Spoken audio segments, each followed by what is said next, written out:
A paz do Senhor a todos. Hoje nós vamos falar de Marcos, do segundo livro dos Evangelhos. Marcos escreveu o segundo evangelho que leva seu nome. Apesar de ser um livro anônimo, a antiga tradição é unânime em dizer que o autor deste evangelho foi João Marcos, seguidor próximo de Pedro e companheiro de Paulo e Barnabé. Sendo seu primeiro nome João e de sobrenome Marcos, sua mãe, chamada de Maria, parece ter sido senhora de largos recursos. Tinha uma casa em Jerusalém onde se reuniam os cristãos.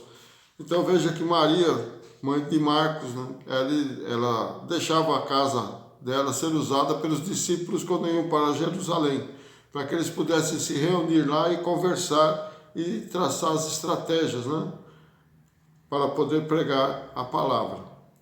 Atos 12:12 diz assim: E considerando ele nisso, foi à casa de Maria, mãe de João, que tinha por sobrenome Marcos, onde muitos estavam reunidos e oravam. Atos capítulo 12, versículo 25. E Barnabé e Saulo, que era Paulo, havendo terminado aquele serviço, voltaram de Jerusalém, levando também consigo a João, que tinha por sobrenome Marcos. Marcos não era um dos apóstolos de Jesus, mas a igreja antiga atribuiu a ele o segundo evangelho.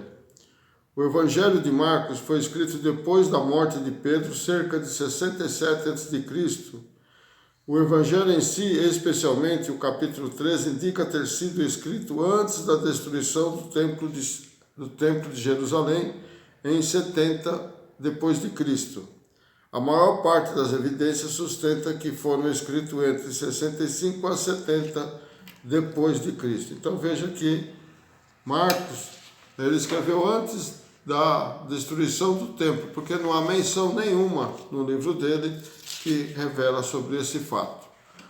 Marcos era primo de Barnabé. Lá em Colossenses 4:10 diz assim: Aristarco, que está preso comigo, vos saúda Marcos, o sobrinho de Barnabé, acerca do qual já recebeste mandamentos. Se ele for convosco, recebei-o. Houve divergência entre Paulo e Marcos, onde ele, Paulo, não o levou mais, na segunda viagem, não levou mais Marcos para a segunda viagem que ele fez. Marcos e Barnabé navegaram para Chipre, continuando a sua obra de evangelização. Passando esse incidente, o nome de Marcos desaparece da história por cerca de 10 anos. Depois eles se encontram em Roma com Paulo, associando-se às saudações que enviava às igrejas. Então veja que Paulo, eles ficaram sem contatos durante 10 anos, porque Marcos foi para um lado e Paulo foi para outro lado evangelizar. Lá no livro de Filemão, no versículo 24, diz assim: Marcos, Aristarco, Demas e Lucas, meus cooperadores, diz Paulo. 2 Timóteo 4:11. Só Lucas está comigo. Toma Marcos e traze-o comigo, porque me é muito útil para o ministério. Veja que Paulo estava sentindo falta de Marcos e ele mandou chamar. Falou para Lucas, falou que só Lucas estava com ele e mandou chamar Marcos para poder acompanhar no seu ministério e nas suas viagens. Esta última referência dá a entender que Marcos havia estado no Oriente, talvez na Ásia Menor ou no Oriente Extremo. A tradição antiga diz que ele é intérprete de Pedro. Talvez Pedro não conhecia todas as línguas que existissem naquela região, então ele precisava de Marcos, que ele tinha mais condições de falar outras línguas, para traduzir o que Pedro pregava. O que Marcos escreveu é muito minucioso e os fatos sucedem-se rapidamente com bastante força de imaginação, em uma série de cenas descritivas em ordem mais cronológica do que Mateus e Lucas. Ocupa-se mais em descrever as obras de Cristo do que em registrar os seus discursos.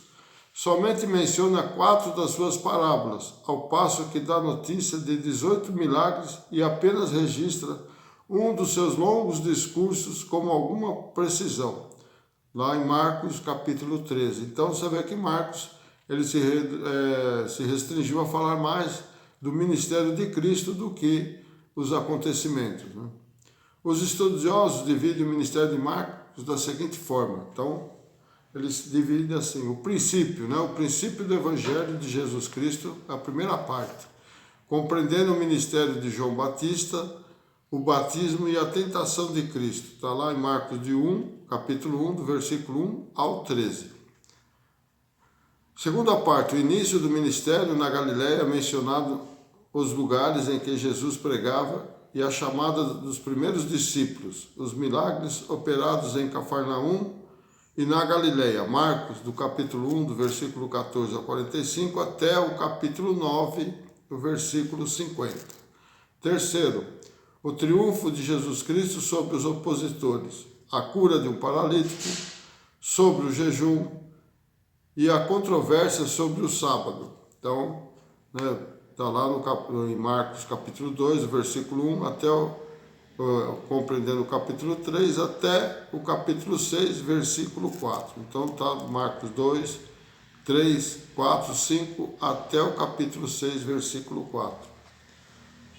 A quarta parte, a escolha dos 12, visita sua mãe e seus irmãos, a parábola do semeador, da semente de mostarda, o endemoninhado de Gadareno, a mulher do fluxo de sangue, a filha de Jairo, a segunda rejeição em Nazaré, o ministério dos 12, a morte de João Batista, a primeira multiplicação dos pães, que foram 5.000 homens,